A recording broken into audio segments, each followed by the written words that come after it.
Here's something that most doctors will never tell you. Drinking more water during the day could actually be making your nighttime bathroom problems significantly worse.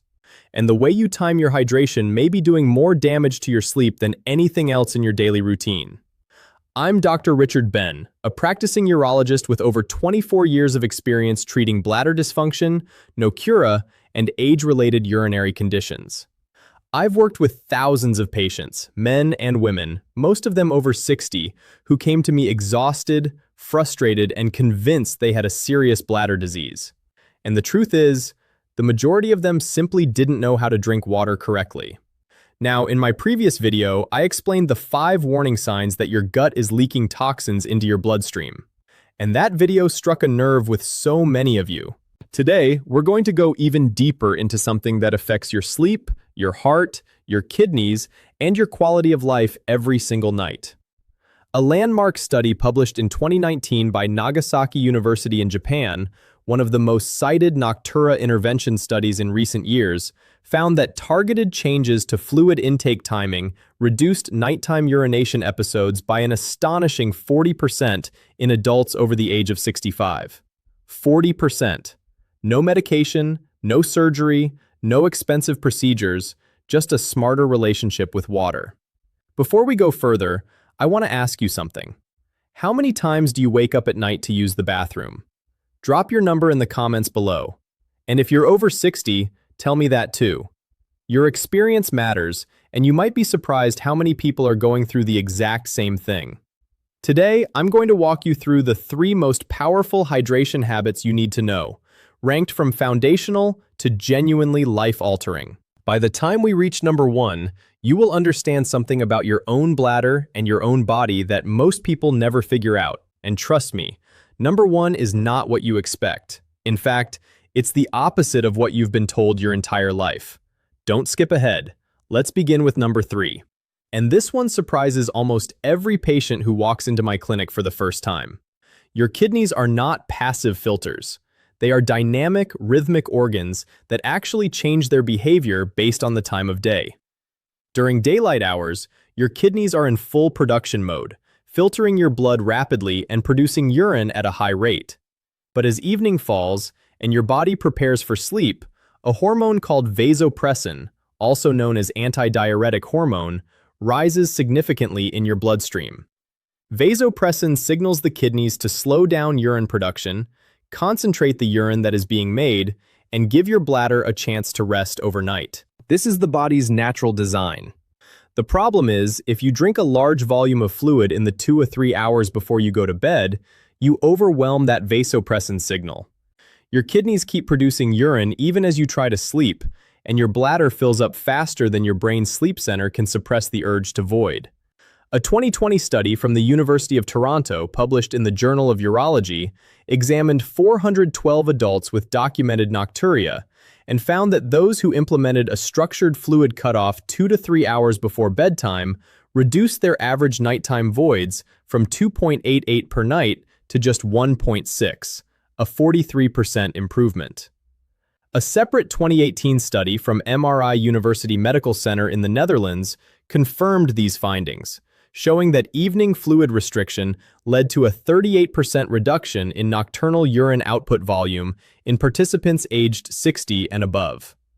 One of my own patients, Mahi, a 68-year-old retired school teacher from Ohio, came to me getting up 4 times a night. She was drinking herbal tea, water, and juice right up until she turned off the lights. After we implemented a simple 7:30 p.m. cutoff time based on her 10:30 p.m. bedtime, she was down to 1 nighttime void within 3 weeks. She told me she felt like she had her life back. Now, age plays a critical role here. After the age of 60, vasopressin secretion begins to decline measurably. Research from the University of Amsterdam, published in 2017, found that adults over 65 produce up to 30% less vasopressin at night compared to adults in their 30s and 40s. This means that even a modest amount of evening fluid, 2 or 3 glasses, can tip your bladder over its threshold when you're older, whereas that same amount would have been handled effortlessly in your younger years. This is not a disease, it is biology, but it is biology you can work with. To implement this, starting tonight, simply identify your target bedtime and count back 2.5 hours. That is your last fluid intake moment. Set a gentle phone reminder if you need to. Your last beverage should be small, no more than 6 ounces, and it should not be caffeinated or alcoholic, because both caffeine and alcohol interfere directly with vasopressin function and will amplify your nighttime output regardless of volume. This habit pairs powerfully with number 2 on our list, because number 2 addresses what you drink, not just when you stop. And what you've been putting into your body before that cutoff window may be silently sabotaging everything. Coming up next, we talk about the hidden bladder irritants that most people consume every single day without realizing they are sending their bladder into overdrive. And one of them is probably sitting on your kitchen counter right now. Number 2 is where things start to get really interesting, because this is the habit that fundamentally rewires your entire relationship with water. Most people I see are not drinking too much water overall. In fact, many are dehydrated. The problem is the distribution. They drink very little in the morning, a moderate amount at lunch, and then they try to catch up in the afternoon and evening, flooding their system with fluid right when their kidneys need to be winding down. This pattern is physiologically backwards, and it is one of the primary drivers of nocturia in otherwise healthy adults. Here is the mechanism your body uses. Your kidneys process fluid most efficiently during the active, upright, and physiologically alert hours of the day, roughly 7 a.m. to 2 p.m. During this window, your body's sodium regulation, aldosterone levels, and renal blood flow are all optimized for high-volume processing. If you consume the bulk of your daily fluid, which for most adults should be somewhere between 1.5 and 2.5 liters, during this morning and early afternoon window, your kidneys clear it efficiently. Your bladder fills and empties normally through the day, and by evening, your body has already done the hard work. What remains in your bladder at bedtime is genuinely minimal. A 2021 clinical trial from Seoul National University Hospital, published in Neurology and Urodynamics, divided 320 nocturia patients into 2 groups. A control group that drank water without timing guidance, and an intervention group that consumed 70% of their daily fluid before 2 p.m. After 8 weeks, the intervention group reported a 47% reduction in nocturnal voids, while the control group saw only a 9% improvement. A 2019 study from Keio University School of Medicine in Tokyo showed that front-loaded hydration also reduced mean nocturnal urine volume by 35% in men aged 55 to 75. I want to tell you about Robert, a 71-year-old retired engineer who came to me after 2 years of waking up 3 to 4 times every night. He was convinced he had prostate trouble, and while we did address some mild prostate enlargement, the real revelation came when we tracked his drinking habits with a 48-hour fluid diary. He was drinking fewer than 400 milliliters before noon, and then consuming almost a liter between 6 and 9 p.m. We flipped his schedule. Large glass of water first thing in the morning, consistent hydration through the day, firm stop at 7 p.m. Within 6 weeks, Robert was averaging 1 nighttime void, down from 3.5. His sleep score on his smartwatch improved by 28 points.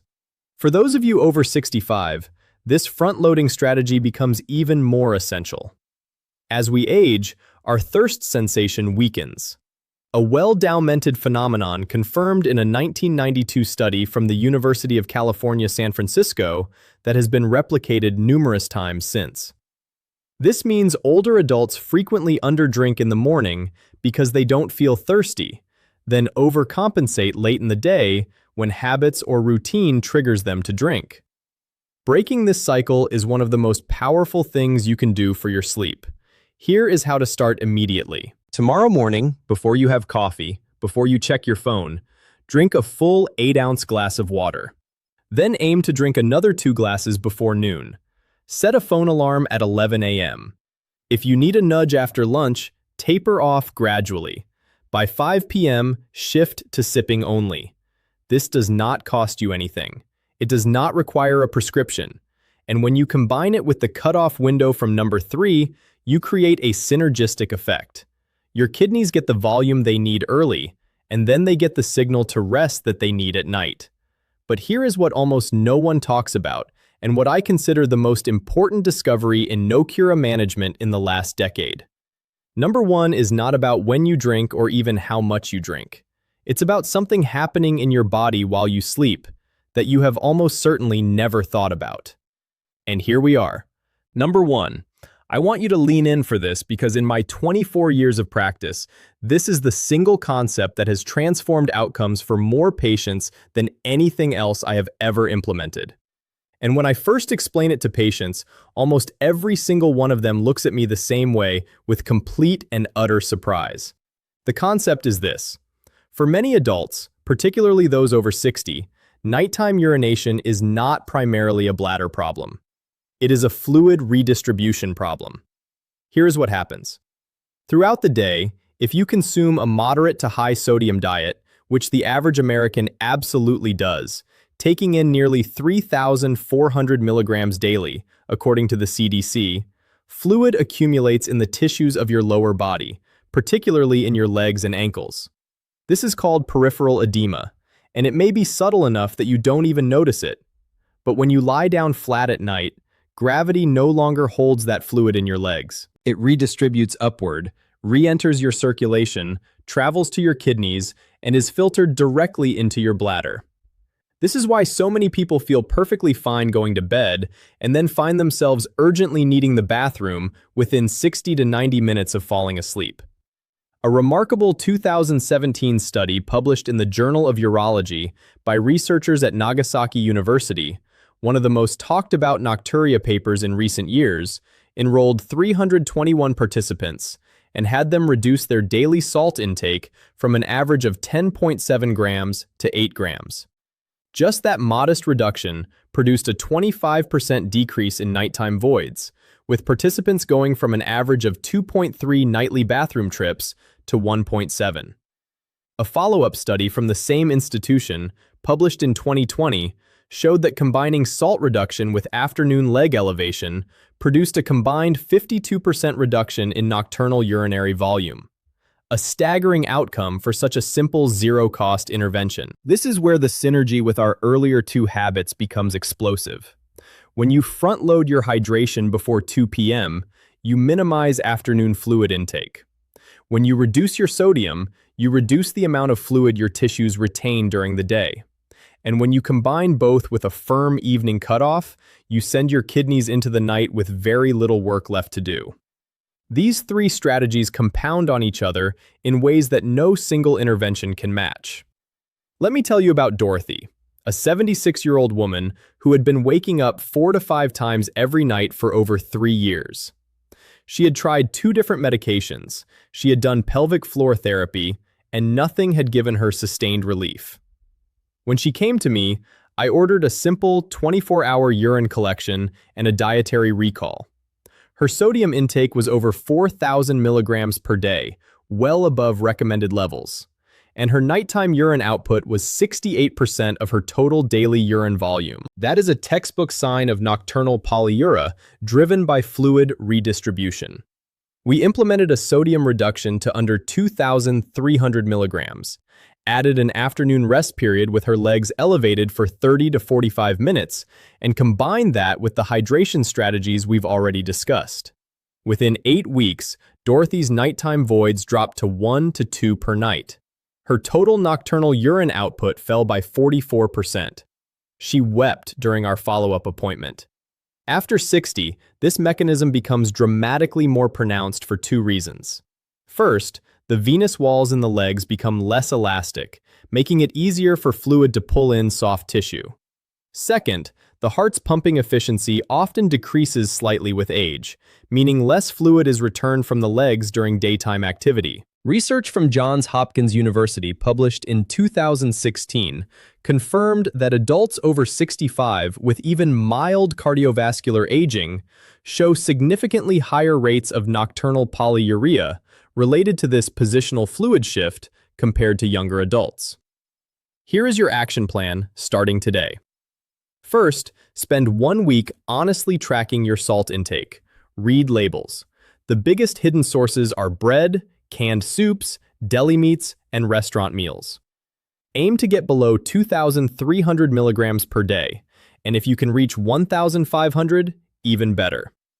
Second, if you tend to sit for long periods in the afternoon at a desk, watching television or reading, elevate your legs for 30 to 45 minutes before dinner.